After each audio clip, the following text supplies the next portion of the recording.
Olá a todos, boa tarde, boa noite, bom dia. Vamos dar continuidade ao último estudo, grande foco, deuses e religiões. Vamos fazer aqui a segunda parte desse nosso precioso estudo. Movem-nos os mesmos interesses, as mesmas preocupações. E no fundo, por trás das aparências, está a ação bajulatória dirigida a esses grandes espíritos. Dessa forma de adoração, na esperança de receber com isso seus adoradores maiores recompensas ou galardões. Com essas atitudes subjusas, o ser religioso e deísta se excita numa prática destrutiva de enfraquecimento do caráter. Todo ser humano, medianamente esclarecido, repele intimamente qualquer adulatória que lhe seja dirigida, pois, se assim é, quando maior não terá de ser a repulsa que tal ato produzirá num espírito altamente esclarecido como é o de Cristo. Os fiéis podem adorar um pedaço de pau talhado e com feições humanas, porque o livre-arbítrio não impede que o ser satisfaça a sua vontade de adorar instintiva e irracional.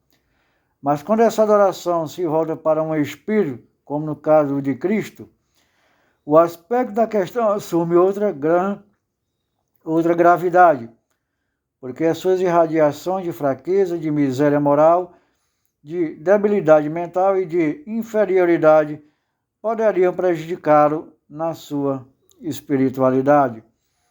Se pela ação das leis naturais, essas irradiações prejudiciais não ficassem retidas pela correntes afim do astral inferior, a responsabilidade do adorador, porém, não desaparece. Nenhum adorador é capaz de dissociar a ideia de adorar de pedir, adorar e pedir são duas muletas iguais para uma invalidez mental. Esse Deus, a quem são dirigidos os pedidos, é tão desavisado, imprudente, imperfeito, que precisa tomar conhecimento do pedido feito pelo mísero encarnado, para verificar que algo está errado. E então o atender. É preciso que ele peça piedade, para que se piedade, que se lhe peça misericórdia, para que seja misericordioso, que se lhe peça paz, para que pacifique, que se lhe peça justiça, para que seja justo. Tão ignorante é ele que só atende depois de desesperado pelo pedido. Atrás desse Deus está uma corte gigante de pedintes, de seres inconscientes, de cegos, ao ridículo de vítima do fanatismo religioso. O dever do homem é ser honrado, é ter caráter, é ser trabalhador, é cumpridor das suas obrigações e conhecer-se a si mesmo, e não vacilar diante dos seus deveres. É saber dar exemplo de conduta moral e de valor. Essas qualidades todas pode cultivar a criatura sem o apoio dessa ou daquela religião. Os princípios doutrinários devem existir para despertar o encarnado para a vida e nunca para ampará-lo ou desculpá-lo nas suas fraquezas, nas suas inclinações para o vício ou para o mal, os maus costumes. Os deuses mitológicos também fizeram milagres na imaginação fantasiosa dos seus adoradores, e daí a autoridade que tiveram junto aos seus fiéis. Não há, pois, diferença sensível entre os deuses milagreiros da mitologia e os não menos milagreiros das variadas religiões atuais.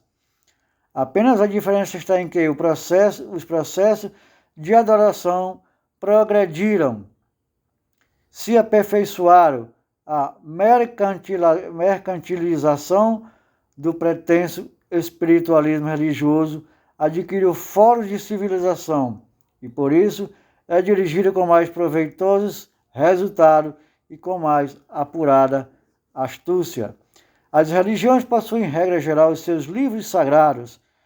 Por sagrado querem dizer puro, sem pecado, perfeito e inatacável. Dentro delas pode haver as maiores profanações, os mais crassos erros, as mais torpes afirmações, os maiores abusos que nenhuma crítica será admitida. Diante dessas irreverências, o espírito pode estarrecer, mas não pode analisar. E se tratando de Bíblia, é sábio que foram alterados vários trechos originais com o objetivo de favorecer a fixação de um sistema religioso com funções rendosas, de maneira a propiciar fundos suficientes para suster com folgadas sobras a legião sacerdotal mantenedora do sistema.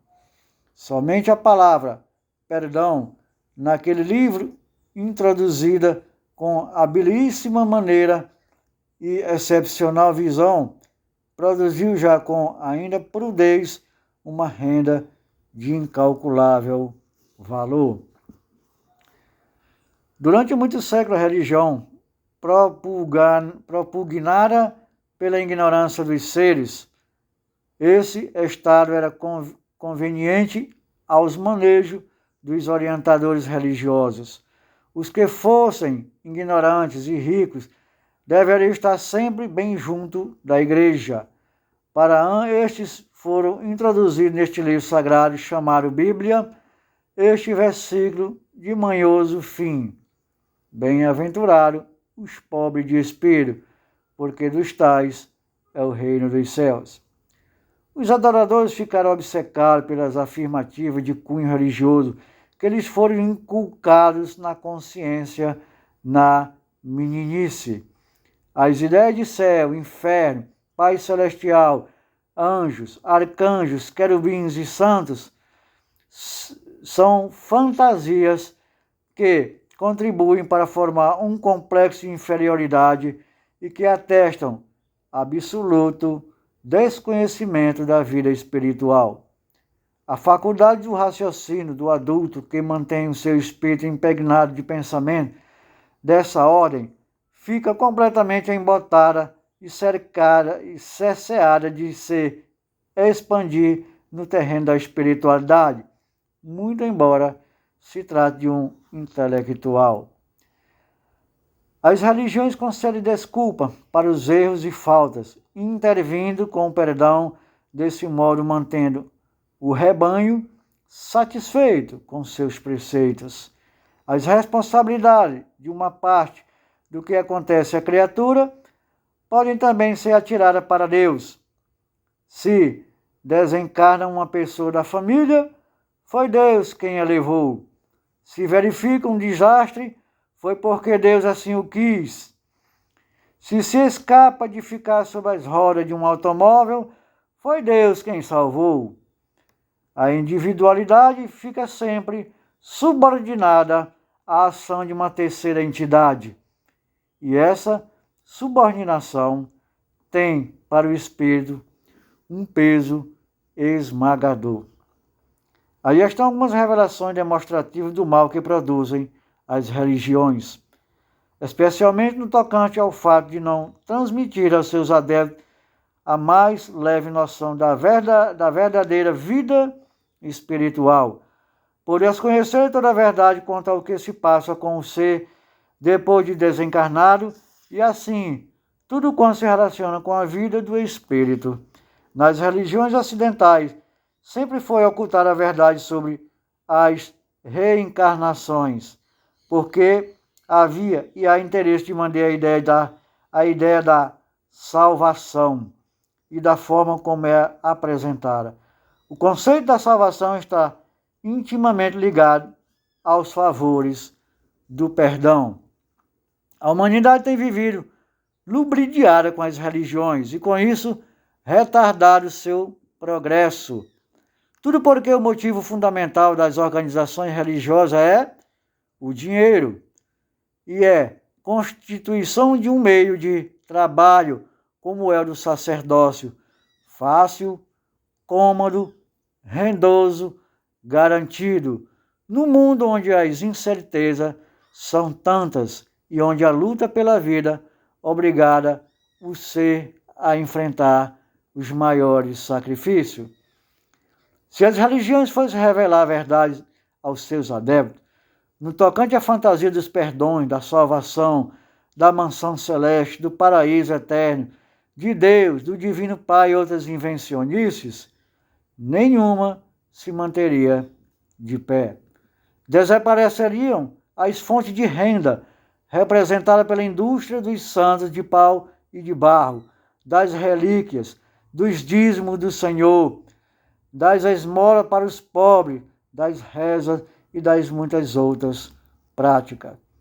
Sabendo o indivíduo que, se praticar o mal, terá de resgatá-lo, sem possibilidade de perdão, sabendo que nunca, numa encarnação, ele se prepara para a encarnação seguinte, que será mais ou menos penosa, consoante o modo pela qual fez uso do seu livre-arbítrio, praticando o bem ou mal, sabendo que todo mal, o bem praticado reveste em seu prejuízo ou seu benefício, respectivamente. Sabendo que não pode contar com a interferência de ninguém para libertar das suas faltas, mas que terá de enfrentá-las e pagar sempre com o bem todo o mal que fez, seja quantas forem as encarnações necessárias para isso. Por certo, pensará um pouco mais antes de praticar uma ação má. E ainda mais, sabendo que não deixará de reencarnar neste planeta de grandes lutas e de muita dor, enquanto não tiver consciência perfeita de si, enquanto não reconhecer a sua individualidade, enquanto não sentir a independência do seu espírito e todo o peso da responsabilidade que arrasta com seus próprios atos, então, mais uma vez, fará todo o possível para embeber a sua alma dos ensinamentos reais do conhecimento da verdade, rompendo com as entorpecentes mentiras religiosas. O espiritualismo mundial racional e científico propõe-se a revelar à humanidade à luz da razão, conhecimento que desde e de outro modo não foram divulgados e que tão necessário se torne ao esclarecimento do espírito. O espiritualismo mundial racional e científico não é religião, por isso que não tem deuses, nem adoradores, nem templos. O universo é o nosso templo. Estamos de passagem neste mundo e nossa função é aprender, ensinar, amar e retornarmos ao nosso mundo de origem. Os estudiosos dessa doutrina são almas que deixaram para trás a escravidão do sectarismo e que confiam em si mesmos, na capacidade do seu espírito, na eficiência de suas possibilidades para lutar e vencer. Não havendo em seu meio adoradores, nem pedichões, nem lumoriosos, nem farrapos mentais, todos sabem que devem contar na vida com os próprios recursos morais e, por conseguinte, sabem também dar aos mesmos recursos o alto valor que eles têm. O espiritualismo mundial racional e científico ensina que o espírito é luz, é força e é uma partícula da inteligência universal. Ensina também que a constituição do universo se baseia com os dois únicos princípios, força e matéria, e que essa força é a mesma inteligência que enche o espaço infinito e que incita e movimenta todos os corpos. Adotou, porém, como forma de representação e expressão, grande foco para exprimir apenas essa força total, essa inteligência absoluta, que é a luz infinita a vibrar incessantemente no espaço universal. Não há diferença entre as duas expressões espiritualistas realçadas nesta obra, força e grande foco. Força é a expressão empregada quando se trata de sua associação com a matéria, e grande foco quando se quer exprimir o agente universal na sua concepção infinita. São, porém, termos sinônimos de sentido inteiramente igual. Nenhum ser, por mais sofista que queira se mostrar, poderá apontar em qualquer dessas duas expressões a mais leve afinidade com a palavra Deus. Profundamente desmoralizada pelo sentido mesquinho, materialista e animalizado que lhe emprestaram aos adoradores de todas as religiões. Bem sabido é de todos que não se pode exprimir toda a grandeza infinita de um valor absoluto com palavras que têm sentido relativo, como são os do vocabulário comum, razão pela qual, verdadeiramente, as palavras grande foco ou força não podem exprimir toda a realidade do seu sentido, mas satisfazem na falta de termos ainda mais expressivo. Grande foco dá a ideia da luz, exprime também intensidade de brilho. Esse grande com G maiúsculo quer dizer total, grande força. É uma expressão bem acessível a todos aqueles que não podem, de uma só vez, penetrar muito profundamente nas questões por demais abstratas. Os que aprenderam o sentido de força no capítulo Força e Matéria devem com mais facilidade associar a mente à concepção de grande foco. E assim reafirmando, fica que em toda parte está o grande foco.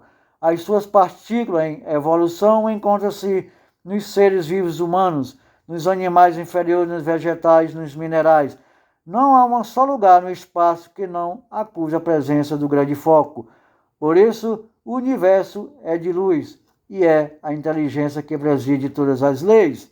Ninguém deverá simplesmente crer na existência do grande foco. Deus, sendo a inteligência máxima, nos tem dado o poder que é o nosso livre-arbítrio. Assim ele não castiga, não condena, não absolve, não perdoa e não é misericordioso. Todos deverão senti-lo, porque a sua presença é real. Falam a lógica, o bom senso, quando as suas manifestações são analisadas e reconhecidas. O raciocínio é uma faculdade do grande foco e é consequentemente do espírito. Basta por isso que o ser saiba vibrar o seu raciocínio com o desejo de conquistar maior conhecimento espiritual, para que pela afinidade se estabeleça a sincronização vibratória da faculdade comum a ambos e para que o esclarecimento se dê compulsória e descorrentemente sob a vivência da razão. E aqui terminamos, meus queridos, amados irmãos, colaboradores, mais um capítulo, deste precioso livro, professor Benito Bifano, Manual Prático da Espiritualidade e Patrimônio da Humanidade, do espiritualismo mundial, racional e científico, a qual eu abraço essa filosofia de vida de algum tempo para cá. Um grande abraço a todos e até a próxima oportunidade. Namastê.